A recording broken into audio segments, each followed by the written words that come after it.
The sun glowed warmly over the quiet Ohio suburb, casting golden rays across the Andersons' backyard.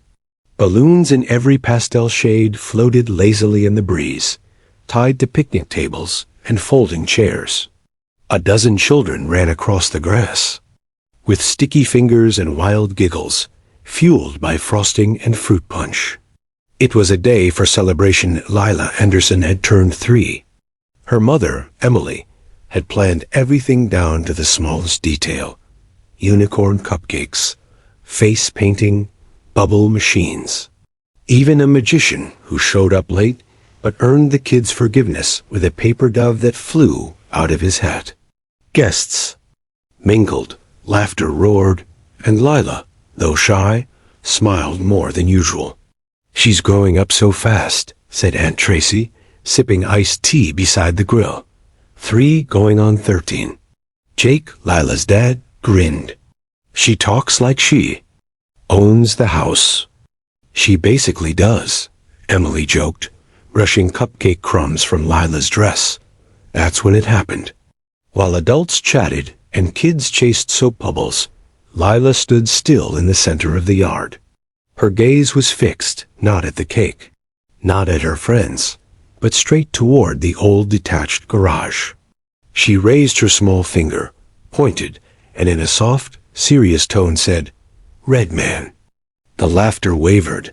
Conversations paused. A few people looked at each other in confusion, trying to process the odd statement.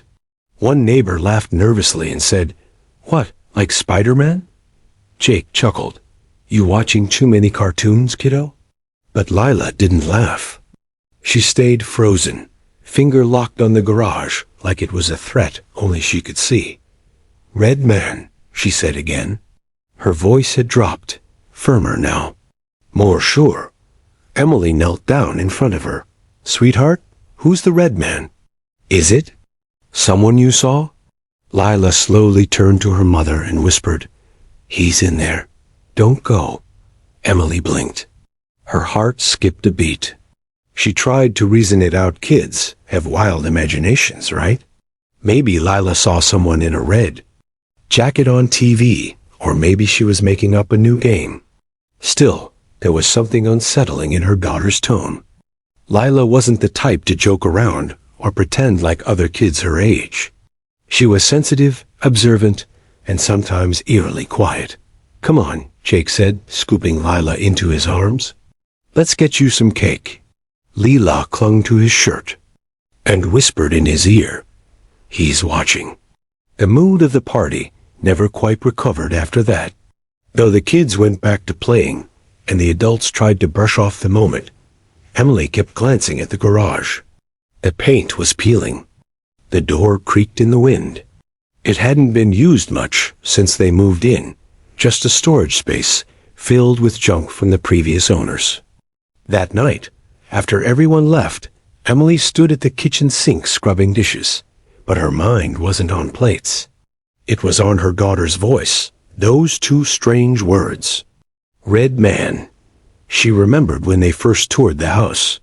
The realtor had mentioned the garage was old, but solid, though Jake swore it gave him the creeps. Emily had brushed it off, too busy falling in love with the house's wraparound porch and cozy fireplace. But now, standing in her quiet kitchen with moonlight casting long shadows across the backyard, she felt uneasy. She peeked into the living room. Jake had fallen asleep on the couch, TV still playing some late-night movie. Lila was upstairs, tucked in, clutching her favorite stuffed rabbit. Emily grabbed a flashlight from the drawer. She didn't plan to go in just to check, just to be sure. The grass was cool beneath her bare feet as she walked toward the garage. The door groaned as she pushed it open. Dust tickled her nose, and spiderwebs clung to forgotten shelves. Old paint cans, broken chairs, a rusty tricycle from the past owner. It was all still there. She swept the beam of the flashlight across the concrete floor. Nothing unusual. But then she saw it. In the far corner, where some boxes were stacked haphazardly, something caught the light. A smear doll, faded, but unmistakably red. Her breath caught. She stepped closer. The stain was small, maybe a few inches wide, trailing down toward a crack in the floor. It could have been paint. It had to be paint. But the metallic smell in the air said otherwise. Suddenly, she heard a sound behind her. A soft, shuffling creak. She spun around. Nothing. Just the wind outside. Or maybe the old wood settling. She left the garage quickly, heart pounding. The door slammed shut behind her. Back in the house, she locked the doors and windows. Her skin prickled.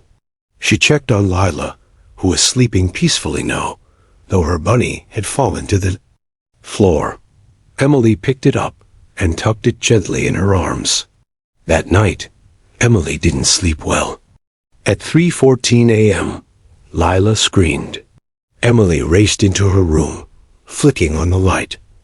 Lila sat up in bed, sobbing and trembling. "He's still there," she cried. "He's mad. He doesn't want you to look." Emily held her close, whispering comfort, but her mind was spinning.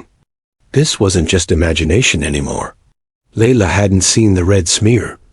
She hadn't even known her mother checked the garage. The next morning, Jake brushed it all off. "She probably had a nightmare. You're spooked from the garage. It's all just coincidence." But Emily couldn't shake it. Her instincts were screaming.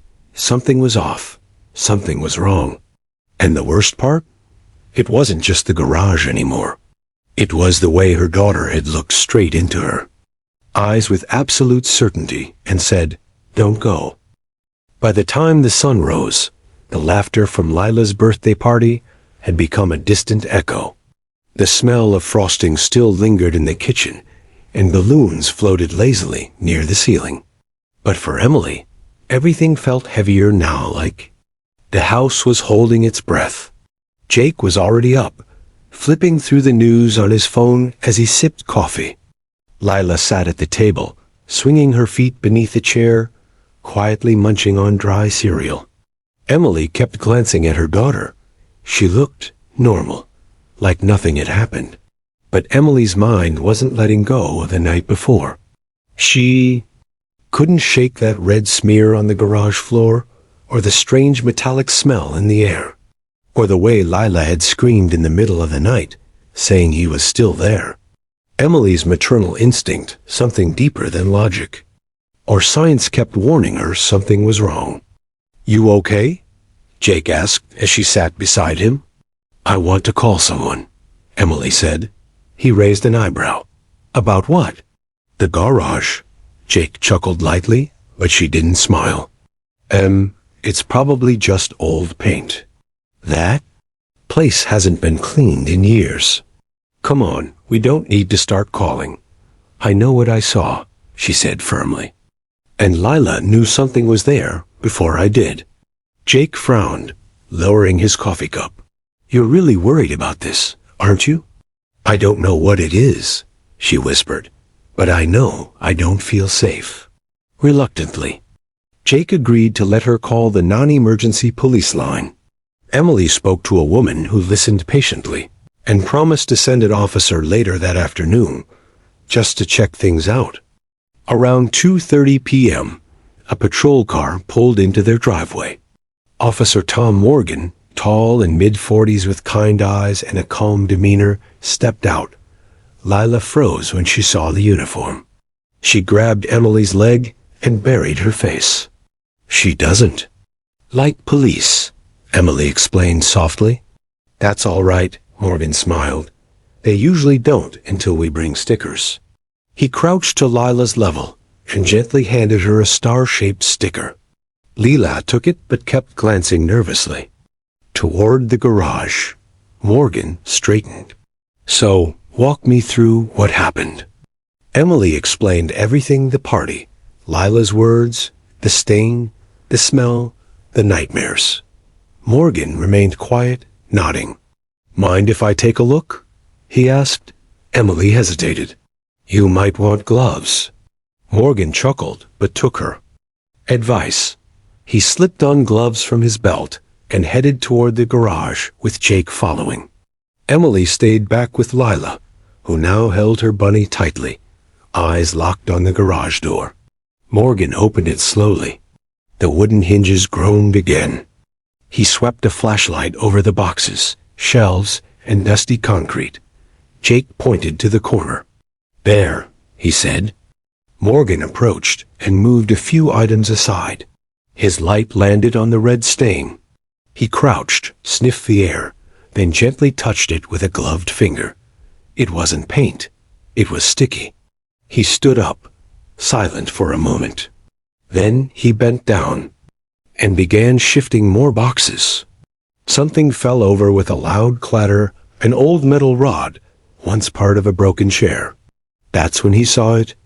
Half tucked beneath the collapsed boxes was a shredded piece of fabric, once vibrant red, now dulled by dust and time. It looked like an old coat or jacket. He reached further and pulled it out. As he shook it loose, something else tumbled out. A small, dust-covered toy truck, its wheels cracked and paint chipped away. Jake stared.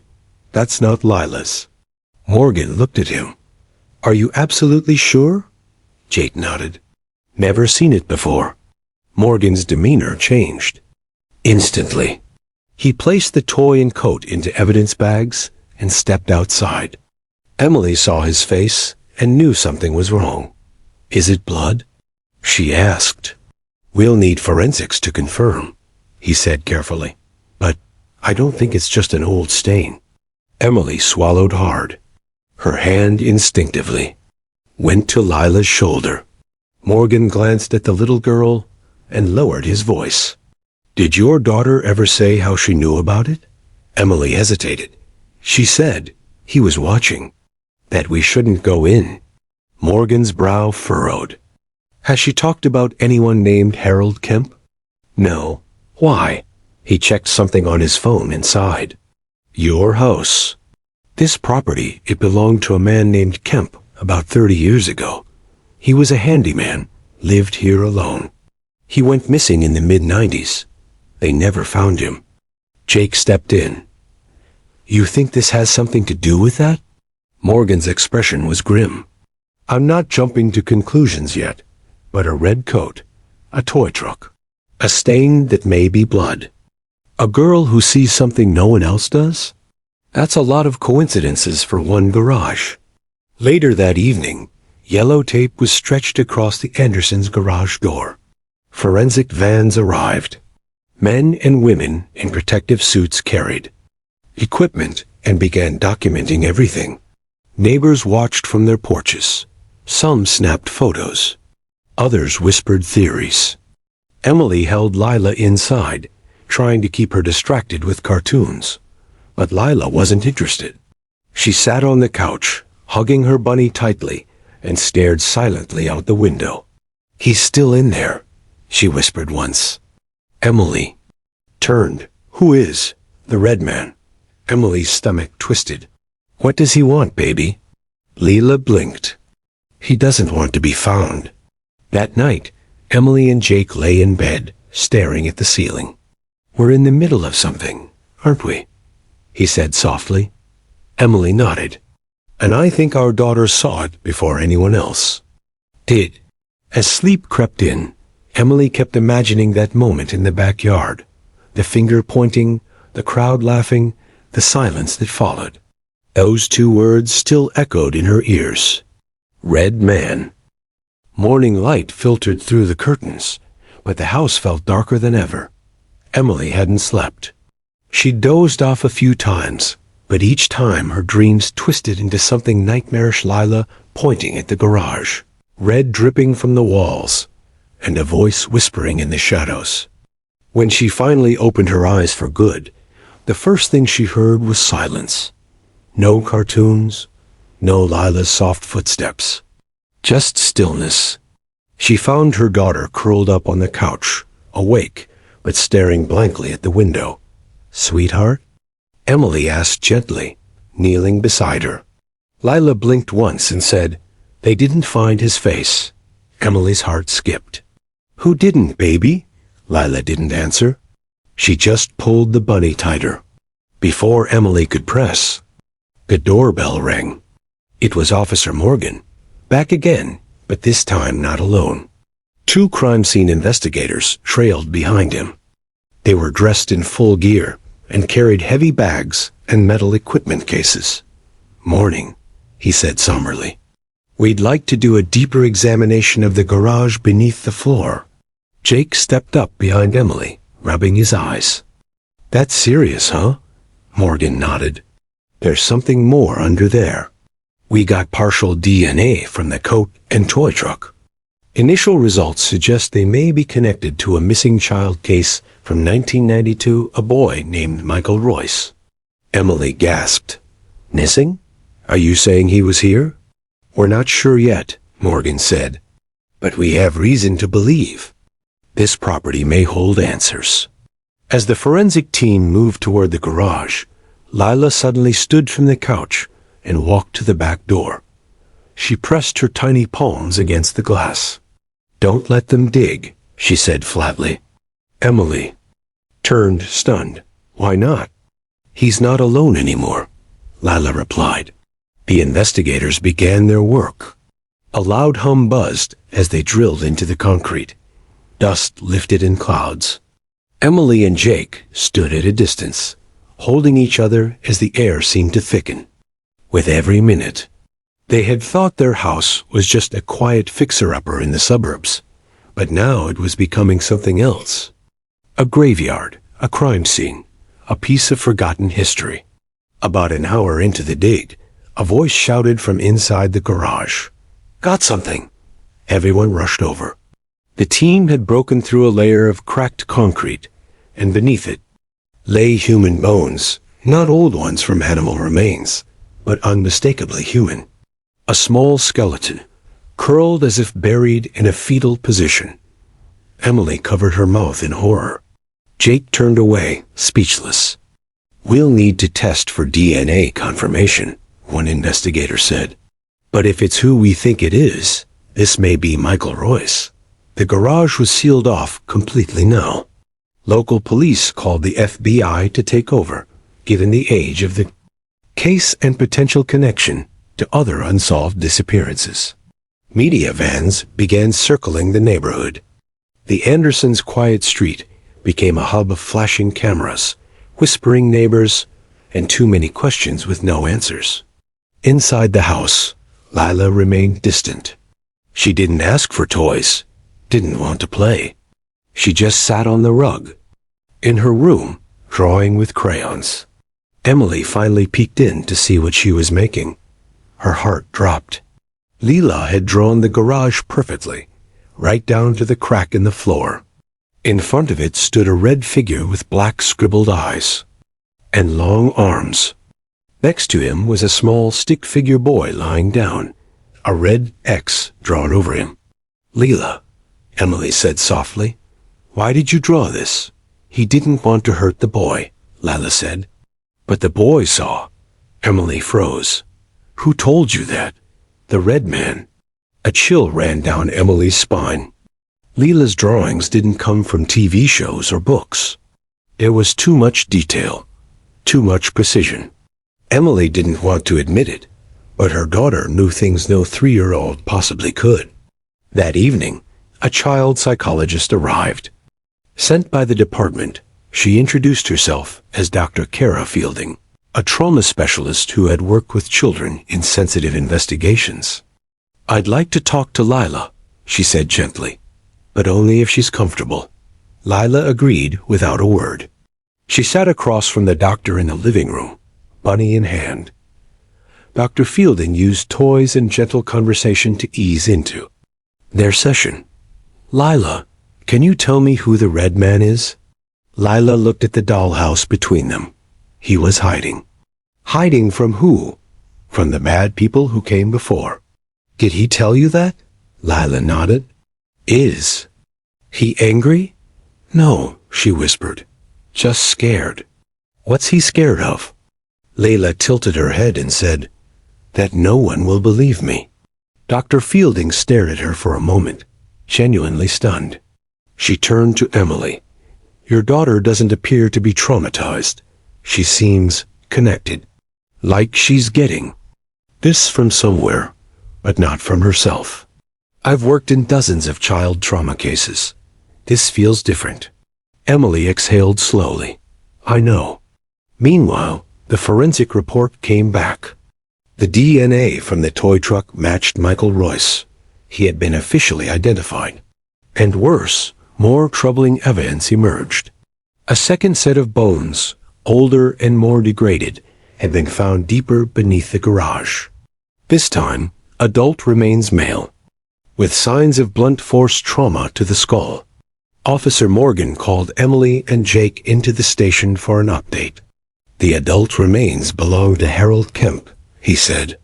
The previous owner? Emily asked. Morgan nodded grimly. We believe Michael's abduction led to Kemp's death. Possibly vigilante justice, or someone who found out what he did. So someone killed Kemp and buried him in his own garage? Jake asked. That's our theory, Morgan said. But whoever did it never told anyone, and the boy was buried with him. Emily felt sick. So someone knew this whole time and said nothing? Yes, Morgan said. And if Lila hadn't said those two words, we might never have found either of them. Outside the station, reporters waited with cameras ready. News had broken about the case. Cold case solved by 3-year-old's birthday outburst. The world was watching. But back at home, Lila didn't care about the cameras or questions. She sat on her bed that night, staring at the window. Emily entered quietly. Are you okay, baby? Lila nodded slowly. He's gone now. Emily sat beside her. The red man? Lila looked at her mother, and for the first time, smiled faintly. He said thank you. By the end of the week, the Andersons' quiet street was unrecognizable. News vans lined the curb like vultures. Camera crews stepping onto lawns without asking. Neighbors stood in small, whispering clusters, talking, pointing, speculating. It wasn't just a neighborhood mystery anymore. It had become national news.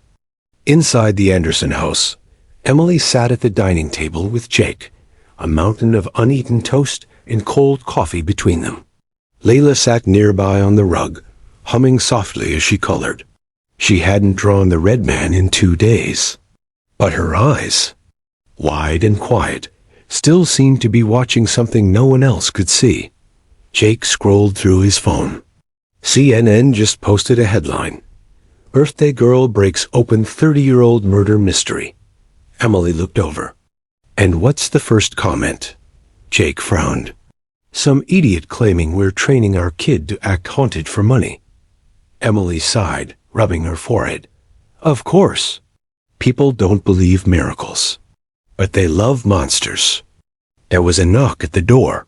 Emily opened it to find an elderly man in a plaid cap holding a faded envelope. Sorry to bother you, he said, his voice shaky.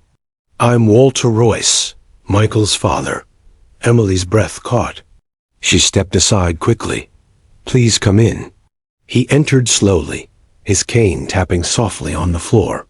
His eyes scanned the living room until they landed on Lila. He froze. She looks just like my grandson's sister when she was little, he said softly. Lila didn't speak. She looked at him, blinked once, then stood and walked over. She reached up and gently touched his hand. He said you waited a long time, she whispered. Walter's eyes filled instantly. His lips quivered, and the envelope in his hand trembled. He sat down carefully, tears spilling down his cheeks. I never stopped looking, he said. Not for a day. Emily knelt beside him. Do you want to see? Where we found him? Walter shook his head. Not yet, not now. I just wanted to say thank you. He handed Emily the envelope and nodded toward Lila. It's the last picture we had of him. Emily opened it carefully. Inside was a grainy, sun-faded photograph of a little boy with a red truck in his hands, smiling wide in front of a Christmas tree. She bit her lip, trying to keep her composure. The truck was the same one Lila had seen fall from under the coat. Walter patted her hand. You listened to your daughter when most wouldn't have.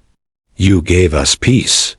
Later that evening, the FBI held a press conference confirming the identities of the remains. Michael Royce, age 6, missing since 1992, and Harold Kemp, former property owner and suspected abductor. Investigators announced that the case was officially closed, though more digging into Kemp's background was underway to identify possible additional victims. That same night, Emily received a call from a reporter named Lavra Reyes, asking for an exclusive. I don't want the headline, Emily told her. I want the truth to be the focus, not the ghost girl label. Laura was respectful. Then tell the story your way. People need to hear it from the mother who believed her child. They agreed to meet at the local library's media room, away from the chaos. Emily arrived alone, clutching her notes. Halfway through the interview, Lavra leaned forward and said, There's something else you should know. Emily raised an eyebrow. I've been digging into old town records. Back in 1993, someone anonymously reported screams heard from this property, but nothing came of it. It was buried. Emily blinked. Who filed it? The call came from across the street, Mrs. Beecham. She was your neighbor until she passed last year. Emily was stunned. She remembered Mrs. Beecham. Sweet, fragile, always offering pies during the holidays. But she had heard something and said nothing more. There were rumors back then, Lavra added, but no one wanted to believe a well-known handyman could be dangerous. Small towns. They protect their own secrets. The next day, Emily stood in front of the garage as demolition crews arrived. It was being torn down. Not just forensics, but forever.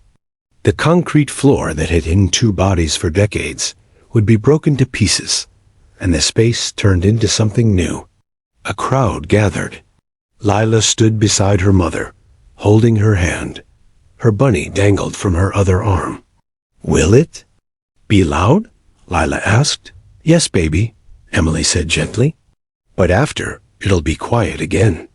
The first strike of the machine shattered the roof like a thunderclap. Wood splintered. Metal twisted. And just like that, the place that had once held unspeakable horror began to fall. Lila didn't flinch. Later that afternoon, the mayor of the town approached Emily and Jake. We're creating a memorial garden here, he said.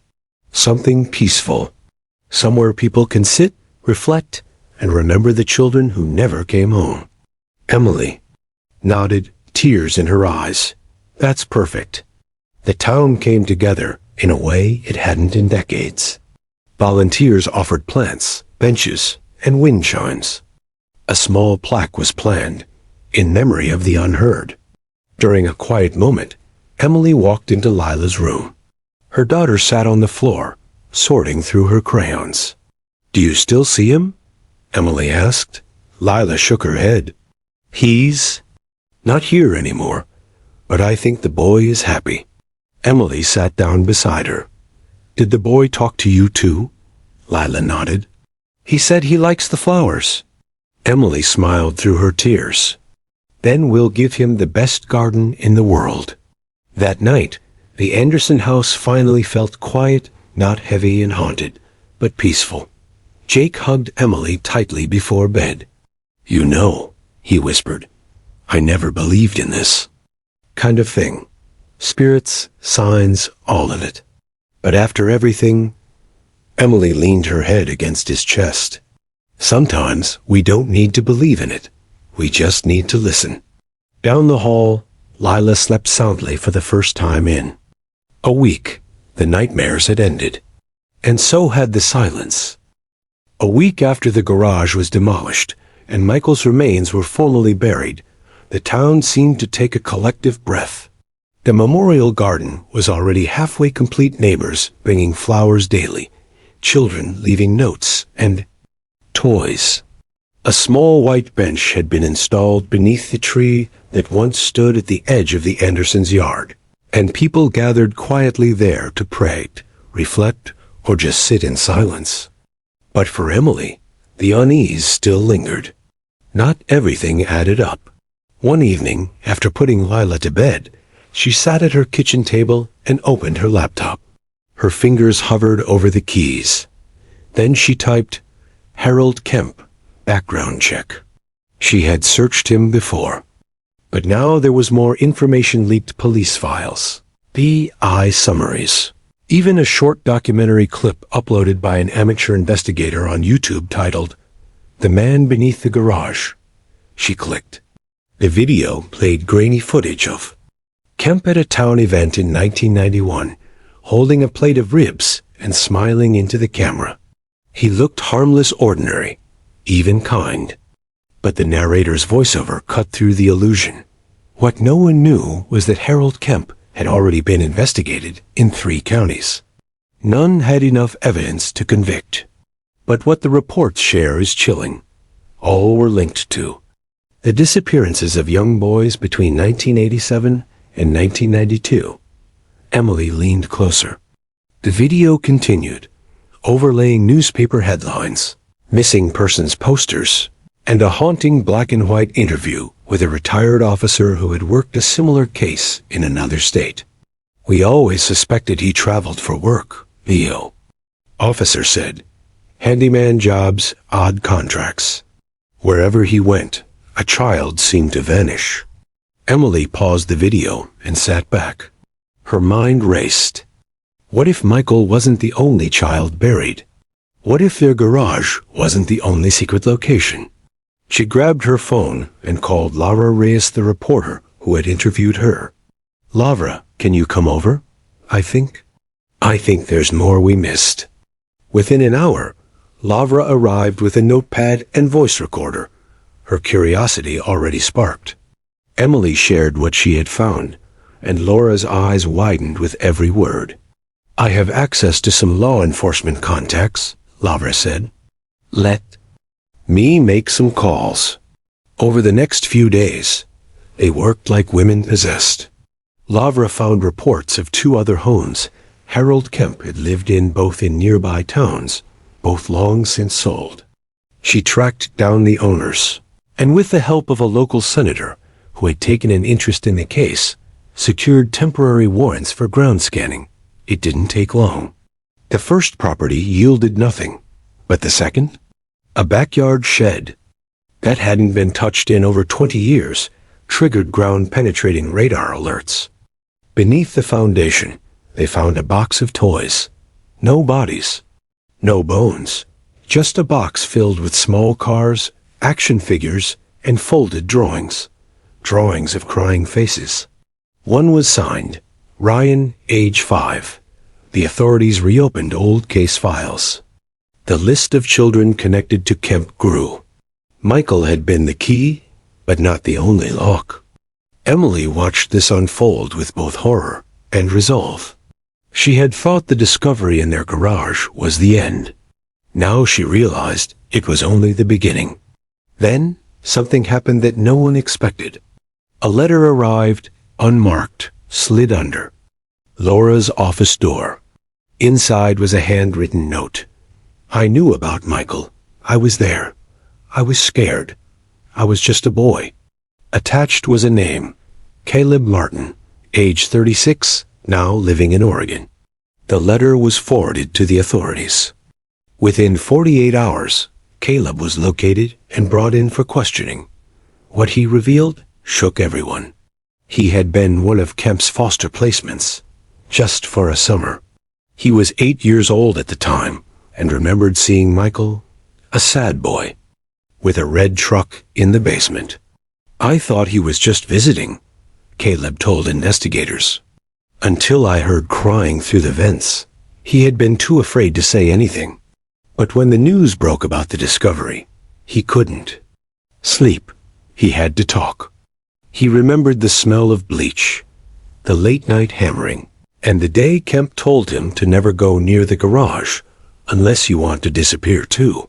His confession was verified with a lie detector and childhood journals his mother had kept. Caleb wasn't lying. He had been a child witness to a buried horror. The FBI used Caleb's information to build a psychological profile of Kemp, how he operated, how he selected victims, how he manipulated others into silence. He had been a master of blending and donating to schools, helping neighbors, even volunteering at church.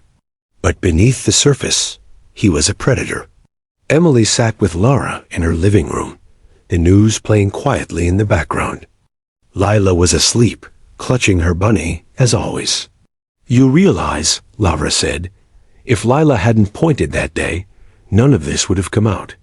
Michael wouldn't be found. Caleb wouldn't confess. The garden wouldn't exist."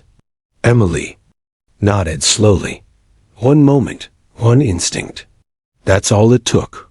Laura leaned forward. "You think she really saw him, Michael?" Emily smiled faintly. "I don't know, but I know she felt him. And that's more than enough." Just then, Lila appeared in the doorway, half asleep. "Mommy?"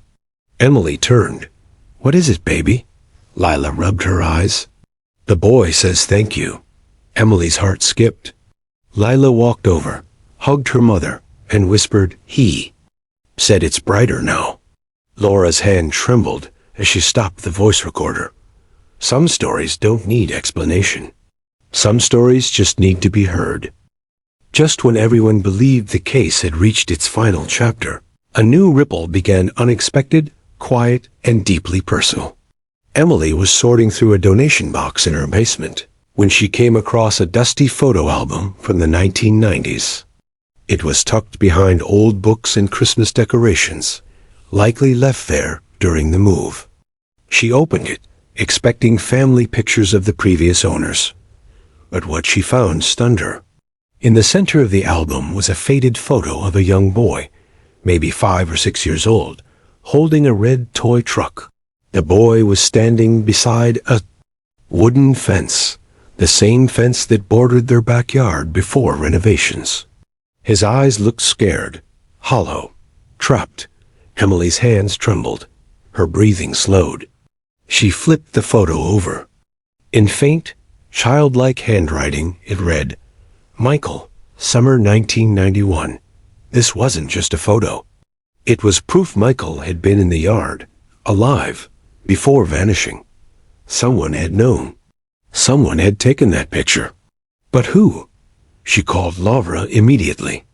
The reporter arrived within the hour, staring at the photo like it was a ghost. "Where did you find this?" she asked. Emily showed her the box. It was unmarked, buried deep behind furniture. Neither she nor Jason had ever touched it. It had probably been there since the Andersons sold the house. Laura took the photo to forensics. The FBI confirmed its authenticity within days. The photo matched Michael's dental records and age progression. But even more chilling, they discovered a partial fingerprint on the back. It matched a known associate of Harold Kemp, a man named Vernon Dole. He had worked with Kemp during the late 80s and early 90s, doing carpentry and roofing in the same neighborhoods. Until now, Vernon had never been connected to Michael's case. But when agents showed up at Vernon's trailer on the outskirts of Wichita, he didn't run. He laughed. "You're late," he said. In custody, Vernon claimed he never hurt Michael. He said he was there only once, when Harold asked him to help fix up the basement.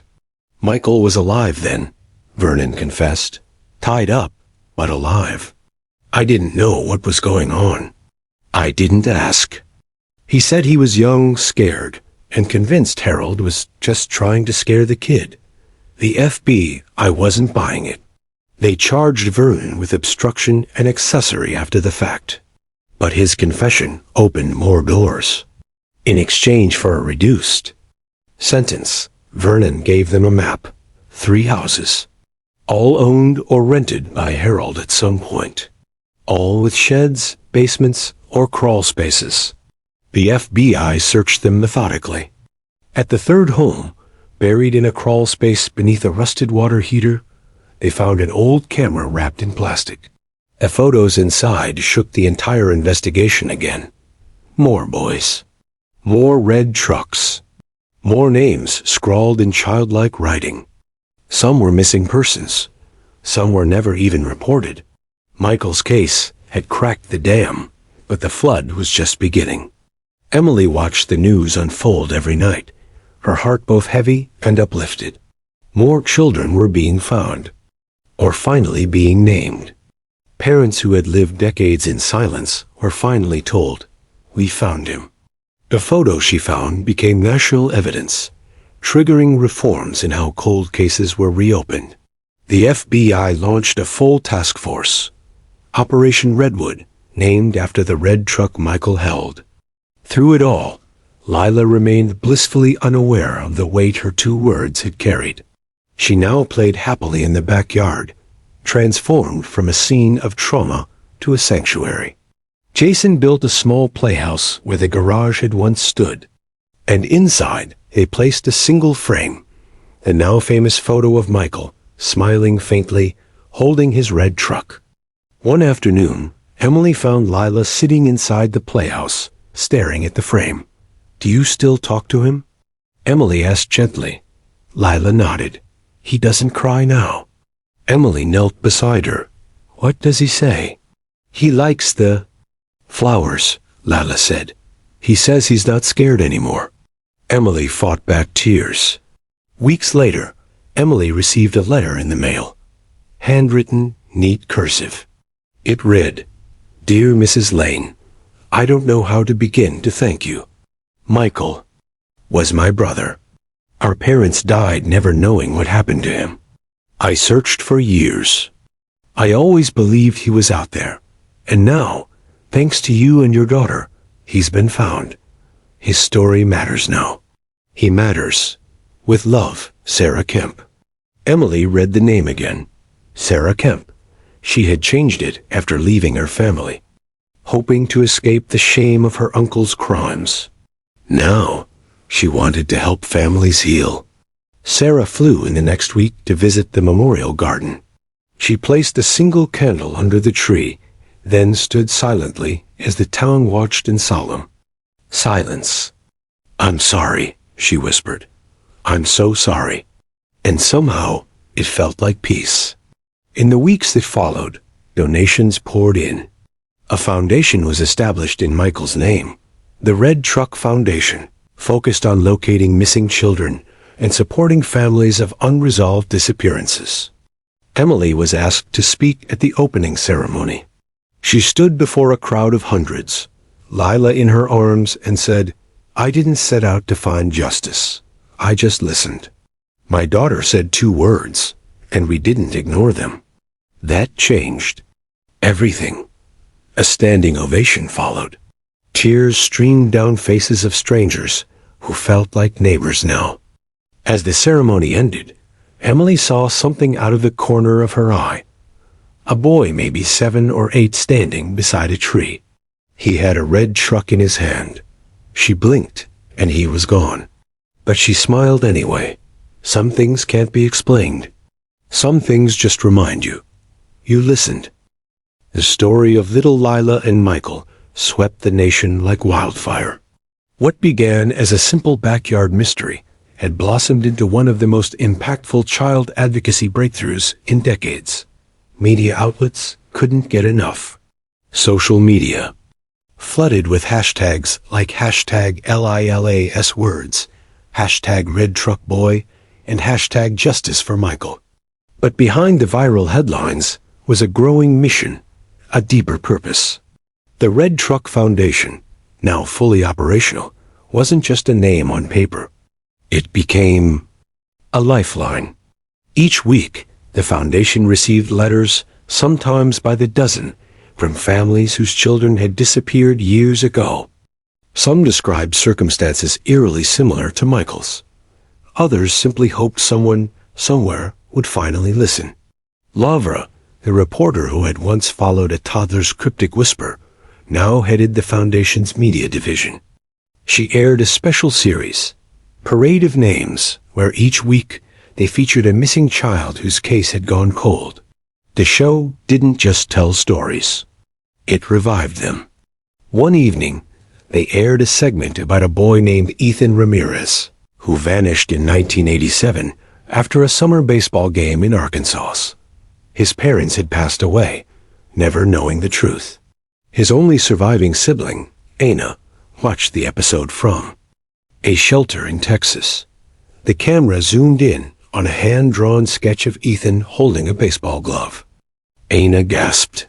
That same sketch, the exact same, was in her father's journal. She had found it once when she was 8 and never understood why he kept it hidden. Ana called the tip line. The FBI reopened the Ramirez case, and within weeks, they confirmed it. Ethan had been one of Harold Kemp's victims. Vernon Dole's confession, it turned out, was only the beginning. Digging through old city property records, the FBI discovered 2 more safe houses Harold had used during his disturbing spree. Properties purchased under fake names, flipped quickly, and often sold to unsuspecting families. Each site was excavated. Cadaver dogs were brought in. One home had a sealed-off sub-basement. The other, a hidden shed behind a false fence panel. More items surfaced: shoes, drawings, initials scratched into beams. Each find brought new sorrow, but also a long-overdue peace. Emily, meanwhile, tried to live a normal life with her daughter. But normalcy wasn't easy anymore. The town had turned them into symbols: the mother who listened, and the child who saw what no one else did. Grocery runs were interrupted with hugs. Mailboxes overflowed with thank you cards. Even Lila's daycare was renamed Michael's Garden. Jason, who had once dismissed Lila's words as imagination, now attended every fundraiser, worked the garden with local volunteers, and designed a memorial bench in Michael's name. It sat beneath the old tree, now covered in wind chimes each, one representing a child who had been found or named through the foundation. But Lila, she had changed too. She laughed like any toddler. She played like one. But every so often, she would pause in the middle of a game, tilt her head like she was listening. Then she'd whisper, "It's okay now." One night, Emily found her kneeling beside the bench, humming softly. "Who are you talking to, sweetheart?" she asked. "Ethan," Lila replied. "He said he likes the chimes." Emily didn't ask how she knew his name. She just sat beside her daughter and let the wind do the talking. As summer ended, the foundation organized its largest event yet, the Parade of Names, a candlelight vigil, where families of the missing would march through town carrying photos, candles, and memories. Streets were blocked off. Thousands attended. Names were read aloud. Tears fell like rain. Emily and Lila led the walk. The final name read that night was Michael Kemp. The crowd fell silent. A soft breeze passed through the trees, rustling. The chimes above. In that moment, no one laughed. No one spoke, but they all felt something. Peace? Maybe? Hope? Definitely. The vigil changed the town forever. A city once defined by laughter and dismissal was now a place of remembrance and resolve. And just when Emily thought things would settle, another letter arrived. It came from a prison in Kansas. Addressed to Emily Lane. The return name, Harold Kemp. Inside was a single sheet of paper, neatly typed. No signature. No emotion. "I never meant for the boy to die. He reminded me of my brother. I was trying to keep him safe from the world. You wouldn't understand. You'll never understand." Emily dropped the letter like it was fire. She turned it over. Scrawled in uneven handwriting, almost childlike, was a line that made her skin crawl. The red truck was always his favorite. She handed the letter to the FBI. They warned her not to respond. Harold was likely manipulating her. But Emily didn't care what he wanted. She had no interest in understanding a monster. She had already made her choice to listen, not to justify, to believe the unheard, not explain the evil. And she would never let his voice overshadow Michael's again. But there was something else, something the FBI hadn't told her right away. There had been a drawing included in the envelope, a crude sketch. It showed a small figure standing beside a girl with curly hair. The girl was holding a flower. And under the sketch, one word, Lila. That was when Emily knew this story wasn't just about the past. It wasn't just about Michael or Kemp or Vernon. It was about what comes next. About who's still watching. And who's still listening. The letter from Harold Kemp, with its chilling drawing of Lila, lingered on Emily's desk for days. A dark shadow in an otherwise hopeful story. She tried to ignore it, to push it away, but the image haunted her, the girl holding a flower. Standing beside a small figure. How could Kemp know Lila's name? More terrifyingly, why would he draw her? Emily's instincts screamed that this wasn't a coincidence. She showed the letter to Officer Morgan and the FBI team. They increased security around the Anderson family. Surveillance cameras were installed. Every phone call was screened. Lila, blissfully unaware of the tension, continued to play and talk quietly about her friends, the children she said she visited in her dreams.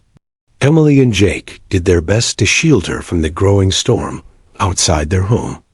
And one night, as a thunderstorm rolled in, the power flickered and went out.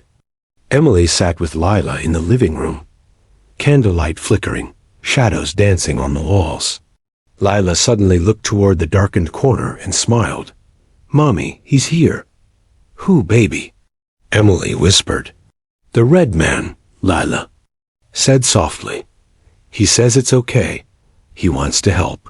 Emily's heart pounded. Could it be a sign that the red man Michael was still watching over them? Or something else? The next morning, a breakthrough came. A forensic analyst called Emily. They had examined the drawing carefully, using ultraviolet light and other tests. Hidden in the margins was a sequence of numbers coordinates. The FBI raced to decode them. They led to a wooded area miles from the Anderson home. Emily, Jake, and Officer Morgan joined a search party. Under the thick canopy, they found a rusted metal box buried beneath moss and leaves. Inside were letters, photos, and a journal, Harold Kemp's confession journal. Pages described his twisted mind, his guilt, and a secret he had buried even deeper than the bodies. He wrote about a hidden room beneath an abandoned church nearby, where he had kept children he couldn't hide in his homes. The journal also mentioned a secret message for someone who would listen. The search turned frantic. Emily and this teen led a small group to the church ruins. There, beneath the altar, they found a hidden trapdoor. It creaked open, revealing a dusty stairwell descending into darkness. With flashlights, they climbed down. Inside was a small chamber, walls scratched with names and dates, drawings of children, and toys scattered about. It was a prison of memories. Suddenly, a soft sound echoed a whisper. Lila squeezed Emily's hand. "Mommy, he's telling us to find them." Though no children were found alive, the chamber held clues that helped authorities identify several more victims, finally giving names to the unknown. Emily knelt and placed a flower on the ground. "This is for you," she said quietly. Back above ground, the community gathered to create a permanent memorial at the church ruins, a place not just of sorrow, but of remembrance and healing. As the sun set, Emily held Lila close. She whispered, "Thank you for listening, baby. Because you did, they are remembered." Lila smiled and whispered back, "They're not scared anymore." Months later, Emily and Jake sat watching Lila play in the garden. She paused, looked up, and said, "Mommy, he says I'm brave." Emily smiled, tears in her eyes. Because sometimes the smallest voices carry the loudest truths. The end. If you want, I can also prepare short summaries for each part, or help craft a complete single-piece narrative based on these 8 parts. Just let me know. You said, continue part 8, 1,000 words. ChatGPT said, sure. Here's part 8 of the story, expanded to 1,000 words. To conclude the real-life inspired tale, everyone laughed until the 3-year-old pointed and said 2 words. Part 8, The Last Whisper, 1,000 words. The letter from Harold Kemp had rattled Emily far deeper than she cared to admit. The crude drawing of Lila holding a flower beside a small figure, scrawled beneath the typed words, lingered in her mind. Like a shadow she couldn't shake. Who was that figure? Why was Lila drawn there? And why had Kemp sent the message now, after all these years?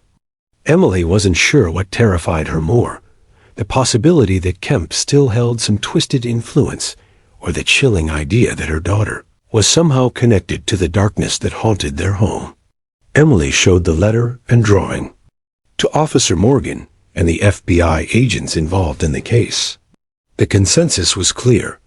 The letter wasn't just a random act of cruelty, it was a cryptic message, a puzzle left by a man who knew the power of secrets. The FBI stepped up protection for the Anderson family. Cameras were installed around the house, and plainclothes officers began routine surveillance nearby. Emily and Jake felt the weight of every glance from strangers, every whispered question, and every phone call that seemed to hold silence on the other end. Yet, in the eye of the storm, Lila remained a beacon of calm. She played as she always had, often chatting softly about her friends, the children she said she sometimes visited in her dreams. One stormy night, when thunder rolled and lightning flashed, the power flickered and then went out entirely. In the dim glow of candlelight, Emily sat with Lila in the living room, watching shadows dance against the walls. Suddenly, Lila's face lit up as she gazed toward a darkened corner of the room. "Mommy, he's here," she whispered. Emily's breath caught. "Who, baby?" "The red man," Lila said softly, her voice full of warmth. "He says it's okay. He wants to help." Emily swallowed hard. Was this a comforting sign that Michael's spirit still lingered to protect them? Or something else entirely? The very next day, an unexpected breakthrough arrived. A forensic analyst contacted Emily. They had subjected Kemp's letter and drawing to ultraviolet and spectral analysis, searching for hidden clues. The team discovered a faint but deliberate sequence of numbers hidden within the margins of the drawing coordinates. The FBI quickly decoded the numbers, revealing a location deep within a heavily wooded area, several miles from the Anderson residence. With urgency, Emily, Jake, Officer Morgan, and a small team set out to the site. The forest was dense and silent, shadows lengthening beneath towering oaks and maples. After hours of searching, beneath a thick carpet of moss and fallen leaves, they uncovered a rusted metal box, buried carefully beneath the earth. Inside the box lay a collection of disturbing artifacts, old letters, photographs, and a worn, leather-bound journal. The journal, it turned out, was Kemp's own confession, diary detailing the darkest chapters of his life. In the journal, Kemp described his guilt, his twisted justifications, and most chillingly, a secret deeper than the bodies in the Anderson garage. He wrote of an abandoned church on the outskirts of town, a place where he had concealed a hidden chamber, a grim holding cell beneath the altar, where he had kept children who could not be hidden in his homes. The journal ended with a desperate note addressed to the one who would listen, urging them to find the secret room and bring the lost children home. Fueled by a mix of dread and determination, Emily and the search party headed to the decrepit church. The building was a skeleton of its former self, windows shattered, pews rotting, vines curling around crumbling stone walls. Beneath the altar, they found a concealed trapdoor, covered in years of dust and grime. With trembling hands, the trapdoor was lifted, revealing a narrow staircase descending into pitch-black darkness. Flashlights pierced the gloom as they stepped down into the chamber below. The room was small and claustrophobic, walls scratched with desperate names and dates, childlike drawings etched into the stone. Scattered across the floor were remnants of toys, faded clothing, and broken pieces of what once had been childhood. Innocence. A soft murmur seemed to echo through the chamber, a whisper of voices long silenced. Leela squeezed Emily's hand tightly. "Mommy, he's telling us to find them," Lila said in a small voice. Though no living children were discovered in the chamber, the artifacts and writings provided critical clues. Authorities used the information to identify several previously unknown victims of Kemp, finally giving names to children who had been only shadows in cold case files. Emily knelt on the floor, placing a single fresh flower on the ground among the scattered toys. "This is for you," she whispered, tears running silently down her cheeks. Back outside, a gathering of townspeople and families who had lost. Children stood quietly in respect.